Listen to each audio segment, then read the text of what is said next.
Please don't forget to subscribe on your way out by hitting the red subscribe button below.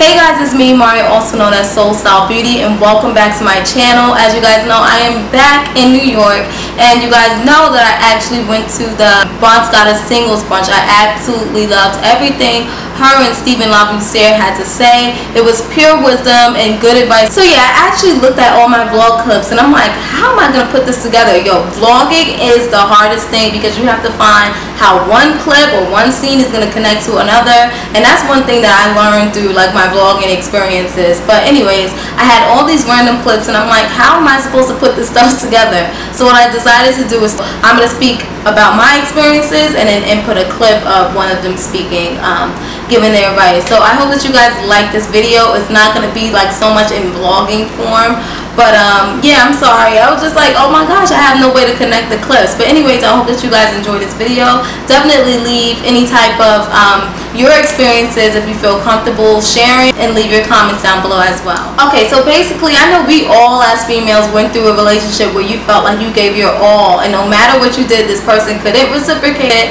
and you thought that it was going to change somehow, some way, and it didn't. So Bronze Goddess in this clip is going to talk about a scene that she saw on the show Cheater, where this girl gave everything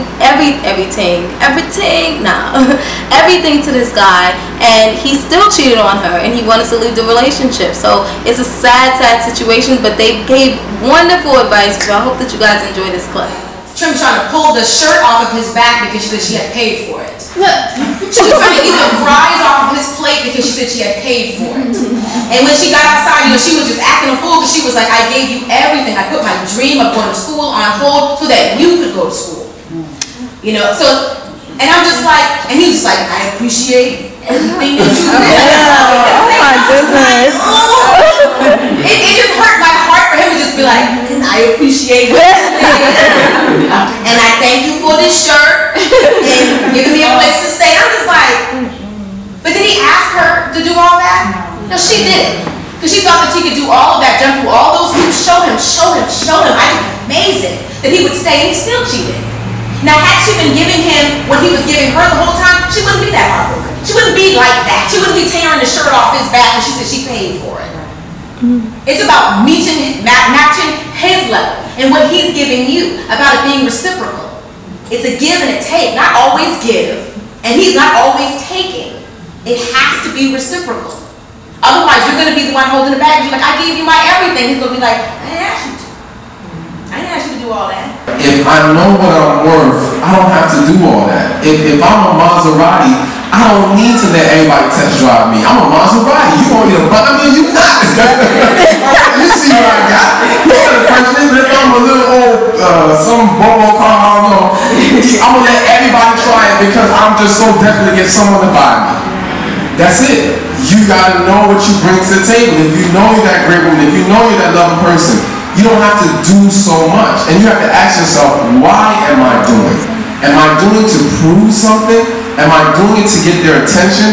Or am I doing it because I'm genuinely showing love and positive energy to people? So basically the next clip describes a man who embraces his girl's feelings rather than someone who brushes it off. I know I was in relationships where I'm like, I need to talk about this right now because I'm upset. And some guys would be like brushing it off, or they'll take me on like a date so I wouldn't have to worry about it, and they'll change for like a split second, and then the next we're back again, like doing this all over again. So Stephen LaBoussiere gave excellent advice for this point, so take a look at this clip. If you tell the man what you want and he doesn't change, then you cut him off. One of the biggest mistakes women make is they assume he should know better.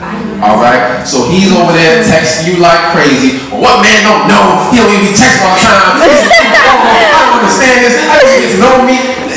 The last 5 women he spoke to may have loved texting. He has no idea what you like and don't like. Your greatest test to know if a man's serious about you is if he embraces how you feel. If you say to him, this is my concern, If he's serious, he will correct the behavior. If he's not, he will dismiss you, he will ignore it, he will make excuses, he will continue as is. That's it. You find any dysfunctional relationship and you will find a man who dismisses the woman's feelings. You find any happy relationship and you will find a man who embraces her feelings. It's really that simple. Now this next clip, I am so guilty for not doing this. Like, certain things we do need to act up front, and Bronze Goddess goes through certain musts that you must act up front, and if they don't have it, you say bye-bye. It's certain things that we say, we didn't know that when we get further down in the relationship. So she talks a little bit about that. That's why you ask those important questions and you ask them in the beginning. That whole question about where do you see yourself in 5 years, that's crucial. If he's telling you, I don't know, you haven't even thought about your future? Like, what do you mean? Like, me, I need somebody with some vision. I have to get on vision to people perish. I can't follow you if you don't know where you're going. How can I follow you and you don't know where you're going? So where do you see yourself in 5 years? You say, you know what? In 5 years from now, I hope to be married, maybe have a couple kids. Okay.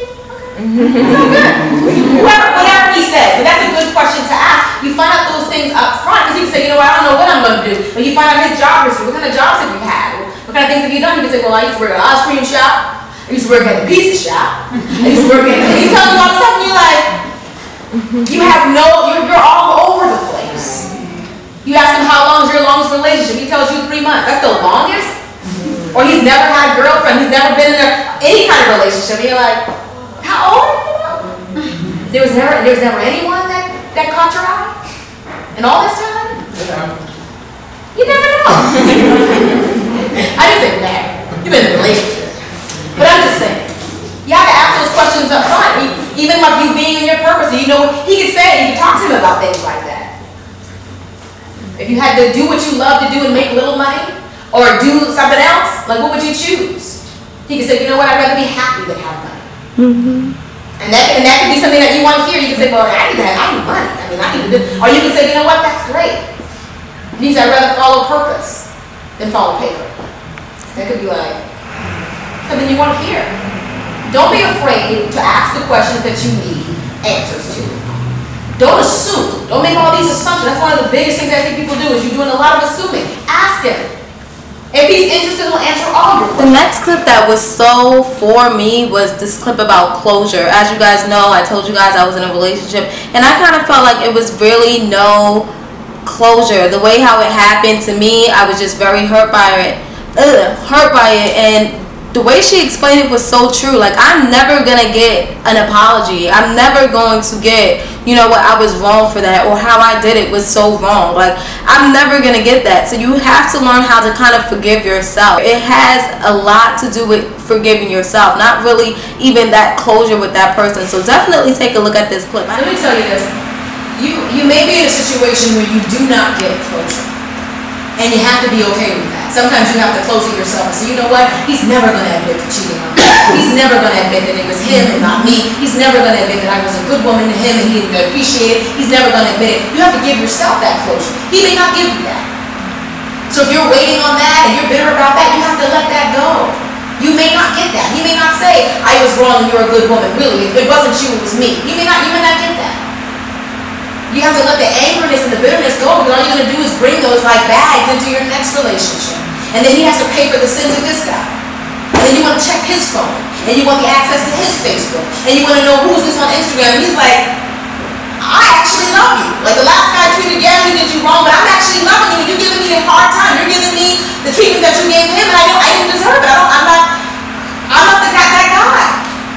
You have to kind of iron those things out. If you have trust issues and all that, you have to iron those things out. Pray to ask God to give you forgiveness and help you to be different and go into a relationship with a new mind. You can't take that old bitterness into your next relationship. If you know that you're bitter, you gotta work that bitterness out. Because it's not fair to your next guy who's coming into it open-hearted and with an open mind, and here you are, you're still mad, and you're gonna make him pay. He didn't do it. Make sure you put the blame exactly where it belongs. That you all by yourself is enough. In fact, it's more than enough. And nobody has to tell you you're amazing. You should already know that. They should feel that energy from you. You are what you attract. Confidence, all that kind of, you are what you attract. If you're passive and you're like, I don't even know if I'm worthy. I don't even know if then you're going to get some kind of guy that's going to treat you like you're not even worthy. He's going to pick up on that. Men can sense insecurity in a woman like you would not believe. You would not believe how many tells that you have. When you go out, you would not believe how many times you look down at your shoes instead of looking at people in their eyes. You'd be amazed. If you ever watched yourself, you can see the insecurity on you. And they see that at dinner. He comes up to you and he doesn't take him much. You say, "I don't kiss on the first date." On the first date, you kissing them and stuff like that. He doesn't take your standards seriously. He doesn't take you seriously. Make your standards your must. You shouldn't call me. You must call me. You shouldn't beat the horn outside. You must come up to the door and treat me like a lady. I'm not in competition with anybody. You were in a relationship, then why are you talking to me, sir? You clean that up. I'm a classy woman. Don't talk to me till you clean that up with her, if that's what you want. But I'm too good to be somebody's second. I don't even share a pair of shoes, much less share chemistry with somebody. And I think I get that question quite a bit, but people just wanting to settle. It depends on, for me, I'll give you guys the absolute truth. I thought I wanted a bad boy. But when I realized what I want out of life, and I knew that I wanted children, and I knew that I wanted to raise them a certain way, I realized that a nice guy is what I needed. Somebody that I could actually trust. I'm looking at my future. Is this going to be a good husband and a good father for me, for my kids and everything? So for me, I don't think that that's what you should go for, if that's what you're into. I don't say go for bad boys, just go for who you feel drawn to, who you're attracted to. Don't just go for bad boys though, because I feel like that's just going to kind of take you down a downward spiral. And I did that. I feel like, there was a lot of time in my life that I'm not necessarily not proud of everything that I did, because I knew that it was compromising who I was and what I stood for, because it kind of rubs off. You get a bad guy and it's going to rub off on you. And you're going to start compromising. The minute you start compromising is the minute you start sacrificing a piece of your dream.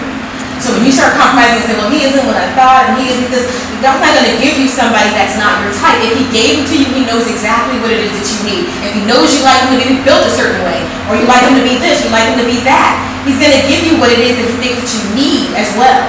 But it's not, don't start settling right away. If you're not attracted to somebody, don't force it. A lot of letters that I get from different ladies are, they're forcing things. I prayed for a man and then I met this guy, so he must be the one. Like, no, that's not really how it goes. It's all about you being in tune with God. And I always talk about how the spirit of discernment is so important. Yeah, he's a nice guy, but is he the nice guy for you? The spirit of discernment is praying and the spirit of discernment are the two most valuable tools that a Christian single should have. Because you don't just want to be wasting your time, your energy, your body, all of those things on somebody that's not even worthy. Somebody that's not even going to stay in your life. So if whether he's a nice guy or not, you'd be praying to ask God for the spirit of discernment. Show me everything. Is he just nice? Is he this? Is he that? We have chemistry together. How will things go in the future? But it's really just more about just than being nice. Because you can have friends that are nice. Like you can get a nice friend. Does he have to be your husband just because he's nice? Like you're still settling. Whether you know it or not, just because he's nice, and he's nice, getting older, in some way you're still settling if that's the case. Once again, thank you guys so much for watching this video. Here's a few photos from the event. It was such a great event, and I thank God that I was able to attend. Also, don't forget to leave a comment stating your greatest takeaway from this video.